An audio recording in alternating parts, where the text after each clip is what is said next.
Gather round, dear viewers, for a tale of love, betrayal, and second chances that will leave you as shaken as a snow globe on Christmas Eve. Enjoy the story. Greg Grayson had it all this Christmas season: a beautiful wife, Jessica, 3 adorable kids, and his pride and joy, Greg's Place, the cozy family restaurant he had poured his heart into for the last decade. With just a few days until the big holiday, Greg was in full Santa mode, his apartment overflowing with carefully wrapped presents and festive decorations. He had even splurged on hiring jolly old Saint Nick himself to make a surprise visit and delight little Timmy, Sarah, and baby Noel on Christmas morning. But Greg's perfect holiday was about to implode like an undercooked soufflé. As he sat on the couch admiring his Christmas handiwork, Jessica walked in, her face tense and serious. "Greg, we need to talk," she said bluntly, perching on the edge of an armchair. "I've been having an affair." Greg's jaw dropped as his picture-perfect life began to crumble before his eyes. Jessica, his college sweetheart, the mother of his children, in the arms of another man? It couldn't be. "It's been going on for months," Jessica continued, twisting her wedding ring anxiously. "I didn't mean for it to happen, but I'm in love with him, Greg. Mike and I are getting married." Rage and despair battled for control of Greg's emotions. Mike Hannigan, his so-called buddy, the guy he had watched Patriots games and shared beers with for years. "How could you do this to me, to our family?" Greg sputtered, hot tears pricking the corners of his eyes. "After everything we've been through together? What about the kids?" "The kids will be fine," Jessica said coolly. "Better than fine. Mike is a wonderful man and he loves them like his own. I'll be taking full custody, of course, and I'll be keeping the house and my car. It's only fair. You have your silly little restaurant to fall back on." The presents and twinkling lights seemed to mock Greg now, as his family and future slipped through his fingers. All his carefully laid Christmas plans were now as hollow and meaningless as his sham of a marriage. First his wife, now his children, his home. Was there anything Jessica wasn't going to take from him? Crushed and defeated, Greg threw some clothes in a suitcase, scooped up his golden retriever biscuit, and drove through the softly falling snow to his modest country house 2 hours outside the city. As much as it pained him, he knew he needed to give Jessica space right now. But as the city lights faded in his rearview mirror, Greg silently vowed that he would fight for his kids, whatever it took. They were his whole world. The next few weeks passed in a depressed fog for Greg.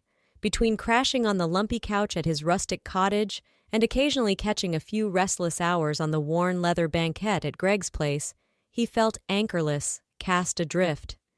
Even his beloved restaurant, once his pride and joy, held no appeal anymore. Trendy new bistros and gastropubs had popped up on the block, siphoning away Greg's once loyal customers with their Instagram-ready small plates and craft cocktail happy hours. As Greg listlessly picked at reheated lasagna and slugged whiskey neat in his cramped back office, his assistant manager Lori poked her head in, her auburn ponytail swishing with concern. "Greg, the produce order is here and they forgot the arugula again. What do you want me to do?" she asked. Greg shrugged apathetically. "I don't know, Lori, just handle it. I trust you. Make whatever decisions you think are best." Lori bit her lip, clearly troubled by her boss's uncharacteristic malaise. "Okay, I'll take care of it. But Greg, I'm worried about you. I've never seen you like this. Is there anything I can do to help?" "Not unless you can turn back time and stop my wife from shacking up with my lying, cheating ex-best friend," Greg said bitterly. "I'll be fine, Lori. I just need some time." But time was a luxury Greg didn't have. That weekend, his buddies Jim and Mike strong-armed him into joining them for a guys' steam room session at the athletic club, hoping to shake him out of his funk. As the hot, thick steam swirled around them, Greg finally let loose, pouring out his anger and heartache to his friends' sympathetic ears. "I just don't get it," Greg ranted, his face flushed from the heat and emotion. "We had a good marriage, or at least I thought we did. How could Jessica throw it all away like this? And for Mike Hannigan of all people." Jim clapped a beefy, reassuring hand on Greg's slumped shoulder. "Forget that cheating hussy. You're better off without her, man. It's her loss." Easy for you to say, Greg grumbled. You're not the one who has to start over at 45.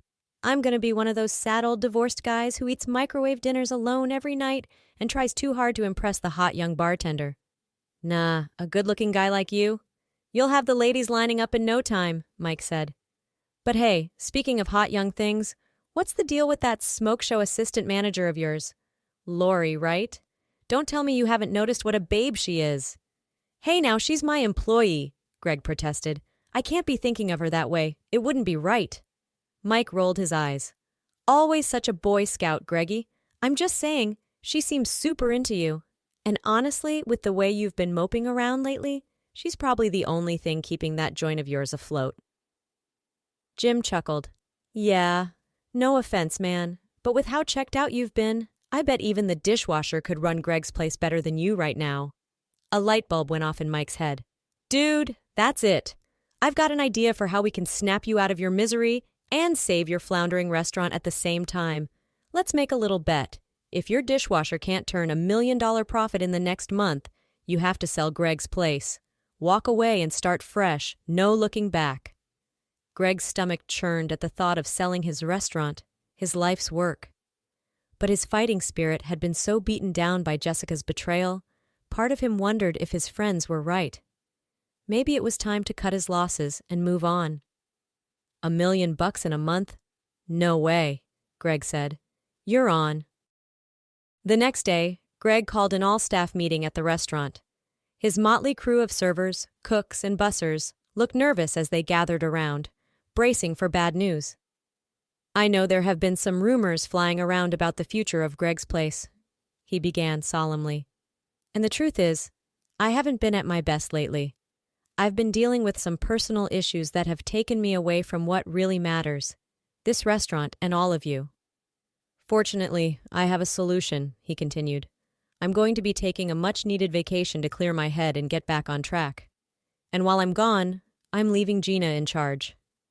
A gasp rippled through the room as Greg gestured to a surly, heavy-set woman in a grease-splattered apron. Gina had been a dishwasher for years, but she was an ex-con with a mysterious past, and everyone knew it. Gina has been with us since day one, and I trust her completely, Greg said, shooting Gina a grateful smile.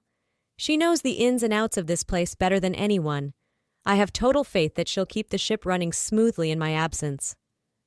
As the shell-shocked staff dispersed back to their stations, Greg's mother Anna cornered him, her lined face etched with worry. Gregory, have you lost your mind? She whispered fiercely.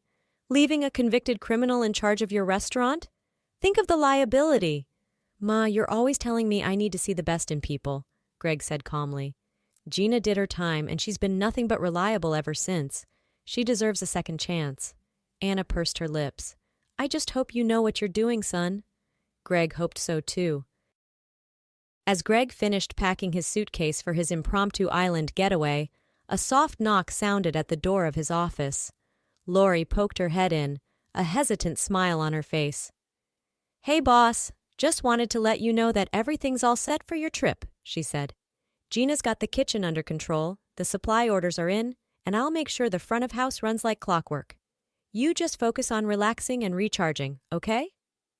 Greg felt a rush of gratitude for his capable, loyal assistant.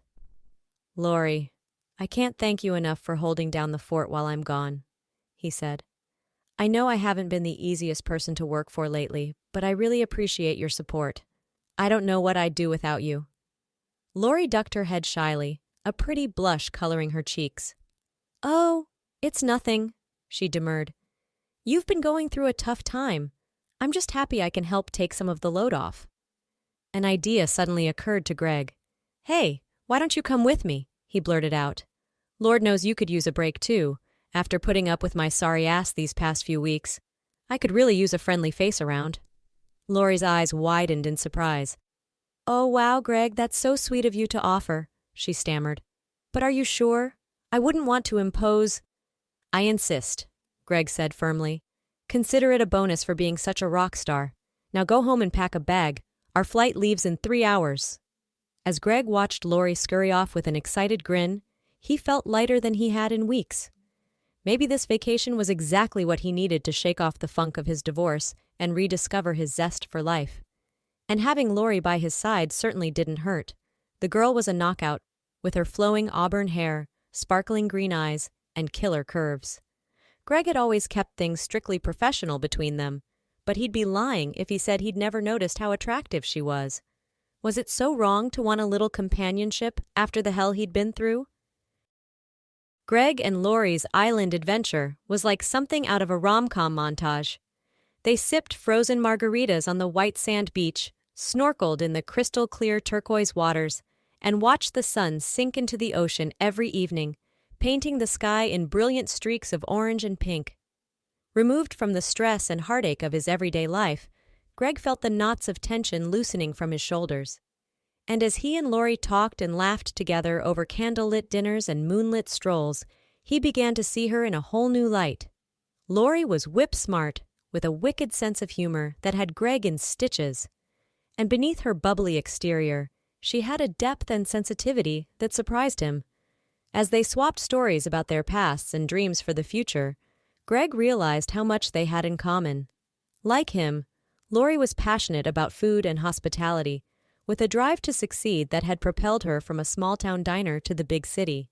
And also like him, she had been burned by love, her heart broken by a string of bad-news boyfriends who never appreciated what a catch she was. One night, over a bottle of rum and a starry sky, their simmering attraction finally boiled over. Greg couldn't say who made the first move, but suddenly they were in each other's arms, their lips crashing together in a hungry kiss. They stumbled back to Greg's hotel room in a tangle of limbs and discarded clothing, losing themselves in the heady rush of skin on skin. All thoughts of Jessica and the shambles of his old life vanished. For the first time in months, he felt alive, desired, whole. Lori wasn't just a rebound or a balm for his battered ego. She was a new beginning, a second chance at happiness, and damned if he wasn't going to grab it with both hands. When their magical island getaway came to an end, Greg and Lori returned home walking on air, excited to see what the future would bring. But as they pulled up to Greg's place, they were shocked to find the parking lot jam-packed with cars. A line of eager customers stretched out the door and halfway down the block. "What in the world?" Greg muttered as he and Lori elbowed their way inside. The restaurant was completely transformed. Gina had ditched the generic diner decor for a cozy, rustic farmhouse vibe, with gingham curtains, mason jar flower arrangements, and chalkboard menus advertising hearty comfort food favorites. The servers bustled between tables clad in cute red and white checked shirts and denim aprons, ferrying platters of fried chicken, meatloaf, and mile-high apple pie. "Greg, can you believe it?" Gina exclaimed, greeting them with a flower-dusted hug. "The new home-style concept has been a huge hit. We've been packed to the gills since we reopened last week. I never knew this place could be so busy." Greg shook his head in amazement as he looked around at the happy, chattering diners tucking into their meals with gusto. Gina's down-home cooking had struck a chord, drawing in families, couples, and co-workers looking for an unpretentious taste of nostalgia. With the warm, welcoming atmosphere and belly-filling favorites, Greg's place finally had a clear identity to set it apart from the trendy competition. Over the next few weeks, Greg threw himself into supporting Gina's vision, working hand-in-hand with her and Lori to fine-tune the menu, train the staff, and get the word out about the new and improved Greg's Place. Gina even enrolled in some culinary classes to up her game, impressing Greg with her tireless commitment to making the restaurant the best it could be. Bit by bit, Greg felt his broken heart starting to mend. The pain of Jessica's betrayal would always be with him, but it was easier to bear now that he had Lori by his side and a thriving business to be proud of. Watching his mother dote on Lori like a future daughter-in-law, seeing his restaurant packed to the rafters night after night, Greg knew he had been given a precious second chance, and he was determined not to waste it. 1 month to the day after his fateful bet with Mike, Greg called his old friends and invited them to Greg's Place for a celebratory dinner. After demolishing a groaning table full of Gina's famous fried chicken, corn pudding, and blackberry cobbler, Greg couldn't hold back his grin as he showed them the books. Thanks to Gina's home-cooked magic, the restaurant had raked in a cool $1.2 million net profit, shattering all of their wildest expectations. Greg's place was the hottest ticket in town, with reservations booked out for months. And with his personal life back on track and his heart full of new love and hope, Greg finally felt ready to close the door on his painful past and embrace the bright future that stretched out before him. As he raised a glass of champagne and pulled Lori close, Greg knew he was exactly where he was meant to be. The road ahead wouldn't always be easy, but with his restaurant thriving, his loved ones by his side, and a fresh outlook on life, he had everything he needed to weather any storm. Greg was finally home.